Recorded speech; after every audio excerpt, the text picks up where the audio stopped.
Hello বন্ধুরা, তো তোমরা দেখছো আমি বাইকে করে যাচ্ছি, আমি আর তোমার দাদাভাই। তো আমরা হঠাৎ করে একটা জায়গার সন্ধান পেলাম, তো দেখছি বারবারে সবাই যাচ্ছে, আমারও মন চাইলো যেতে। এবং যাওয়ার সময় ভাবলাম যে না, একটা ভিডিও করেই নিই, তোমাদের সাথেও শেয়ার করি। কারণ আমি তো আমার সব কিছু তোমাদের সাথে শেয়ার করে নিই, কি ছোটো বড়ো যে কোনো ঘটনা। তো দেখো আমি আর তোমার দাদাভাই যাচ্ছি বাইকে করে। তো কোথায় যাচ্ছি, কেন যাচ্ছি, সবটাই তোমাদের দেখাবো।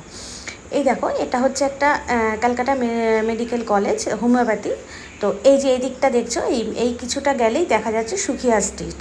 এই রাস্তাটা সোজা চলে গেছে শিয়ালদার দিকে, এবং এটা হলো ক্যালকাটা হোমিওপ্যাথি মেডিকেল কলেজ। আর এই যে রাস্তাটা, ওই সামনে হচ্ছে মানিকতলার মোড় ক্রস করে আমরা একটু এগিয়ে এসেছি, এটা বিটি রোড।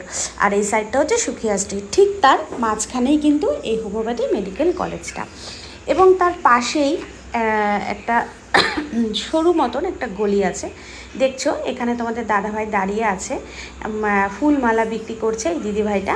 তো এই দিদিভাইটা ফুলমালা বিক্রি করছে। এই যে এখানে অনেক দিদিভাই দাঁড়িয়ে আছে এরকম ফুলমালা নিয়ে, জবা ফুলের মালা এবং চাল, কলা, সন্দেশ, ধূপকাঠি, মোমবাতি, অনেক কিছু নিয়ে বসে আছে। তো তোমাদের দাদাভাইও হাত ধুয়ে নিল একটু গঙ্গা জল দিয়ে, এই দিদিভাইয়ের থেকে জল নিয়ে।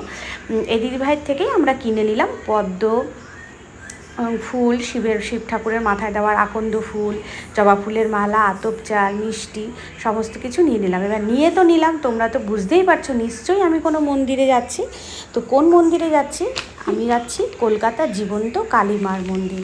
এই যে ঠিক মেডিকেল কলেজটার পাশেই দেখবে এরকম একটা গলি রয়েছে, একদম পোড়ো গলি, ছোট্ট সরু, বেশি বড় না। গলির মুখেই এই মন্দিরটা আছে, বজরংবলীর মন্দির, এবং মা মন্দিরটা রয়েছে, বজরংবলীর মন্দিরটা রয়েছে। এই মন্দিরের গা ঘেঁষে সোজা চলে যাবে। আমিও চলে যাচ্ছি, এগিয়ে যাচ্ছি, দেখছো তোমাদের দাদাভাই আগে আগে যাচ্ছে, আমিও এগিয়ে যাচ্ছি। তো কিছুটা এগিয়ে দেখলাম সামনেও অনেক মানুষ রয়েছে, তারাও এরকম ঠিক ফুল মালা নিয়ে বসে আছে। গলিটা কিন্তু খুব একটা উন্নত নয়, যে সেরকম নয়, কলকাতার গলি যেরকম হয়। আমিও চিনতাম না, ঠিকানা জিজ্ঞাসা করতে করতে এসেছি, তো আমাকে একটা দিদিভাই দেখিয়ে দিল এই গলিতে মা।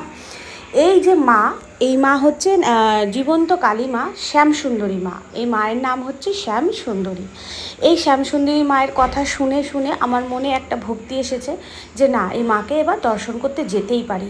কারণ সবার মুখে শুনছি নিশ্চয়ই জাগ্রত মা এবং নিশ্চয়ই জীবন্ত মা। সবাই যখন যাচ্ছে, সবার মনস্কামনা পূরণ হচ্ছে, তো আমি একবার যাই।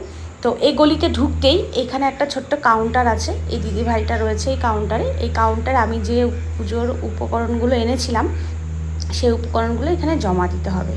দেওয়ার পরে একটু দুধাপ এগিয়ে গেলে আমি গ্রিলের ফাঁক থেকে দেখতে পেলাম এখানে একটা শিব ঠাকুরের যে মূর্তি, শিবলিঙ্গ রয়েছে, সেই ভেতরে আমি তোমাদেরকে দেখিয়ে দিলাম। এইবার ঠিক তার পরের দরজাটা দিয়েই একটু এগিয়ে গেলেই দেখতে পাবে তোমরা মা শ্যামসুন্দরীকে এখানে রাখা হয়েছে। গলিটা কিন্তু খুব সরু গলি, এবং এই মা শ্যামসুন্দরী সম্পর্কে অনেক তথ্য, অনেক কথা তোমাদের সাথে শেয়ার করব। চলো তাহলে শেয়ার শুরু করে দেওয়া যাক। আমি এই ভেতরে ঢুকে গেলাম, এই যে জয় মা শ্যামসুন্দরী মন্দির। এখানে সমস্ত কিছু দেওয়া রয়েছে, লোকেশন দেওয়া রয়েছে, তোমরা দেখে নিলে। এবার আমি তোমাদেরকে ভেতরে নিয়ে যাই। দেখছো ভেতরটাও কত ছোট জায়গা, একদম ছোট জায়গা, কিন্তু মানুষ খুব একটা বেশি মানুষ হলে দাঁড়ানো যায় না, মানে গা ঘেঁষাঘেঁষি করে দাঁড়াতে হয়। কিন্তু তবুও ভক্তরা দেখো কীভাবে ছুটে আসছে, কারণ মা কিন্তু জীবন্ত। মা কিন্তু এখানে সবাইকে, ছুটে আসা মানুষদের যারা ভক্তরা, তাদের সবাইকে কিছু না কিছু অনুভব করায় যে আমি এখানে আছি, আমি এখানে রয়েছি। এখানে কিন্তু মা একদম বাচ্চা রূপে ধরা দিয়েছে, একদম ছোট একটা বাচ্চা রূপে। দেখো এখানে রয়েছে মা, একদম ছোট বাচ্চা, এবং মায়ের ডান দিকে রয়েছেন আমাদের প্রভু জগন্নাথ। এখানে কিন্তু প্রভু জগন্নাথকেও রাখা হয়েছে। আর এই মাকে দর্শন করার পর তোমরা যদি বাবাকে দর্শন না করো, তাহলে কিন্তু মা খুব রাগ করেন, মা কিন্তু খুশি হন না একদমই। তো দেখো, দেখতে পাচ্ছ এখানে পাশে জগন্নাথ রয়েছে। চলো মায়ের সম্পর্কে আমি যতটা জানতে পেরেছি তোমাদের সাথে সেটা শেয়ার করি। 2021 সালে সেপ্টেম্বর মাসে মহালয়ের দিন থেকে মায়ের এই পুজো শুরু হয়। প্রথম মা এখানে আসেন 2021 সালে। খুব একটা অনেক বছরের পুরনো মন্দির নয়। মায়ের যে প্রধান পূজারী রয়েছে তার নাম হচ্ছে শ্রী ইন্দ্রসেন শ্যামসুন্দরী। এই প্রধান পূজারী, ইনিই মাকে পুজো করেন এবং মাকে স্পর্শ করতে পারেন। এবং মাকে যিনি সাজান, সাজগোজ করায়, প্রত্যেক দিন মা কোন শাড়ি পরবেন, মা কোন গয়না পরবেন, মা কীভাবে সাজবেন, সেই সাজগোজটা যিনি ঠিক করেন, যিনি করতে পারেন, তার নাম হচ্ছে কৃষ্ণেন্দু শ্যামসুন্দরী। তো এই দুজনই কিন্তু মাকে ছুঁতে পারেন, এবং যে কৃষ্ণেন্দু শ্যামসুন্দরী যিনি রয়েছেন তার সাথে আরও 2জন কি 3জন যারা থাকেন ওখানে, এই খুব হাতে গোনা 3 থেকে 4জন মানুষ মাকে স্পর্শ করতে পারেন। তাছাড়া কিন্তু মাকেও আর স্পর্শ করতে পারেন না। মা আমাদের থেকে অনেকটাই দূরে ছিল, সামনে একটা ব্যারিকেড মতন ছিল, সেখান থেকেই আমরা মাকে দর্শন করলাম, মাকে পুজো দিলাম। মায়ের মুখটাই যেন একদম আলাদা, চোখ দুটো সম্পূর্ণ জীবন্ত। মাকে দেখে তো পুরো মন আমার একদম গলে গেল ভক্তিতে। কি বলবো, যে খুব একটা বড় মন্দির নয়, খুব একটা বড় রাস্তা নয়, ছোট্ট সরু গলি, পুরনো দিনের বাড়ির মধ্যে মাকে রাখা হয়েছে। এবং মার কাছে গেলে, মাকে দেখলেই মনে হবে যে না, সত্যি মা কিন্তু জীবন্ত। এই যে পূজারী, মেন যে পূজারী রয়েছেন, মাকে যিনি পুজো করেন, তার আসল নাম হচ্ছে ইন্দ্রসেন ভট্টাচার্য। ইনি কিন্তু ব্রহ্মচার্য। তো ইনি মাকে পুজো করেন। সূর্য উদয়ের পরে হয় মায়ের, সূর্য উদয়ের পরে যজ্ঞ হয়, আর কোনো দিন হয় না। যজ্ঞ কিন্তু মায়ের কাছে বছরে একবারই হয়, সেটা হচ্ছে আমাদের যে কালী পুজোটা হয়, দুর্গা পুজোর পরে যে কালী পুজোটা হয় অমাবস্যায়, তখন কিন্তু সূর্য উদয়ের পরেই মায়ের যজ্ঞ করে পুজো আরম্ভ হয়। বছরে আর কোনো দিনও কিন্তু পুজোতে যজ্ঞ হয় না।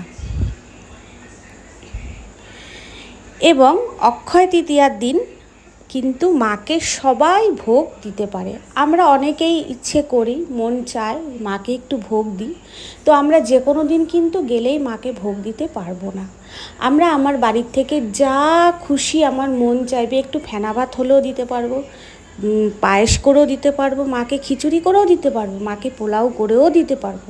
মন আমার যেটা চাইবে, মাকে যদি করে দিতে হয়, আমার হাতে রান্না করে আমি মাকে ভোগ খাবো, এটা যদি আমার মনের ইচ্ছে হয়, তাহলে কিন্তু আমাকে অক্ষয় তৃতীয়ার দিন এই ভোগটাকে নিয়ে যেতে হবে। তার জন্য ওনাদের সাথে আমার আগে যোগাযোগ করতে হবে। মায়ের কিন্তু যে মুখ্য ভৈরব, মা যেখানে থাকে ভৈরবও সেখানে যায়। তো মায়ের যে মুখ্য ভৈরব, তিনি কিন্তু এখানে জগন্নাথ কেই কিন্তু এখানে মুখ্য ভৈরব হিসেবে ধরা হয়েছে, মায়ের সন্তান হিসেবে ধরা হয়েছে। তো মা এখানে ভোগ রান্না করতে আসেন, এটা শুনেছি, এবং তিনি তার সন্তানের জন্য রান্না করেন। তো জগন্নাথকে খুশি করার জন্য মা করেন, জগন্নাথ খুশি হলে মা খুশি হয়, এবং আমরা বাবাকে যদি না দর্শন করি তাহলে কিন্তু মা রাগ করে। মায়ের ডান দিকে আছে জগন্নাথ, আর এই জগন্নাথের হাত ধরেই কিন্তু মা এখানে এসেছেন, এটা শুনেছি আমি, যে এই জগন্নাথের হাত ধরেই মা এখানে এসেছেন। এবং এই যে মায়ের প্রতিটা অমাবস্যাতে মায়ের এখানে পুজো দেওয়ার জন্য এত মানুষের ভিড় পড়ে যায়, এত মানুষের লাইন পড়ে যায়, যে শিয়ালদা স্টেশন পর্যন্ত নাকি মানুষের লাইন পড়ে যায়। 3 থেকে 4 ঘন্টা পর্যন্ত মানুষ লাইনে দাঁড়িয়ে থাকেন, শুধুমাত্র ওই 2 মিনিট কিংবা 2 সেকেন্ড কিংবা 4 সেকেন্ডের মাকে দর্শন করার জন্য। এই মাকে দর্শন করার জন্য মায়ের মন্দির থেকে শুরু করে একদম শিয়ালদা অবধি, ভাবা যায় যে শিয়ালদা অবধি পর্যন্ত লাইন চলে যায়। শনি মঙ্গলবার করে প্রচুর ভিড় পড়ে, এবং অমাবস্যাতেও প্রচুর ভিড় পড়ে। অন্যান্য দিন একটু কম হয়, আমরা যেহেতু সানডেতে গেছিলাম তো সেই কারণে ভিড়টা একটু কম ছিল, কিন্তু তারপরেও দেখো মায়ের কত ভিড় মায়ের এখানে রয়েছেন।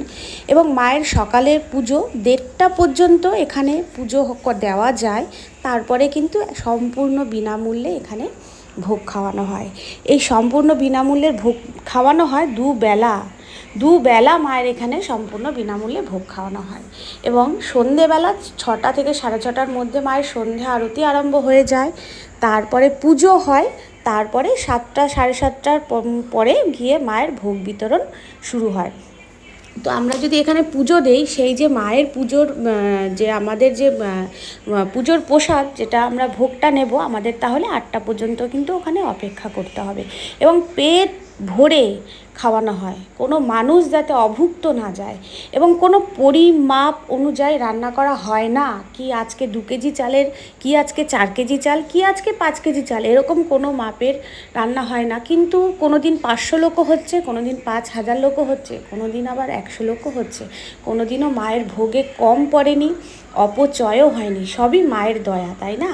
তো এই মা যে শুনেছি মাকে যাদের মনস্কামনা পূরণ হয়েছে, তো মাকে অনেকেই অনেক রকমভাবে অনেক কিছু দিয়েছেন, গয়না দিয়েছেন, মা গলার পরেন, হাতের পরেছেন, পায়ের তোড়া পরেছেন, এবং এখানে শোনা গেছে যে মেন পূজারি যিনি রয়েছেন আমাদের এখানে, ইন্দ্রসেন শ্যামসুন্দরী, এবং যিনি সাজগোজ করা, সাজসজ্জা করা কৃষ্ণেন্দু শ্যামসুন্দরী, এই দুজন মাকে সাজানোর জন্য রাস্তায় পথে পথে ভিক্ষা পর্যন্ত করেছেন মায়ের জন্য। ভাবা যায় কতটা তাদের মনের মধ্যে ভক্তি, যে এই দুজন রাস্তায় গিয়ে হাত পেতে ভিক্ষা চেয়েছে, মানুষের কাছে কত রকমের কথা শুনেছে ছোট বড়, তারপরও তারা মাকে সাজানোর জন্য, কারণ তাদের সামর্থ্য এতটা ছিল না। তাই তো বন্ধুরা, আমি অনেক কিছু তোমাদের সাথে শেয়ার করে নিলাম, যতটা আমি জানতে পেরেছি। তো আমি পুজো দিয়ে এখান থেকে বেরিয়ে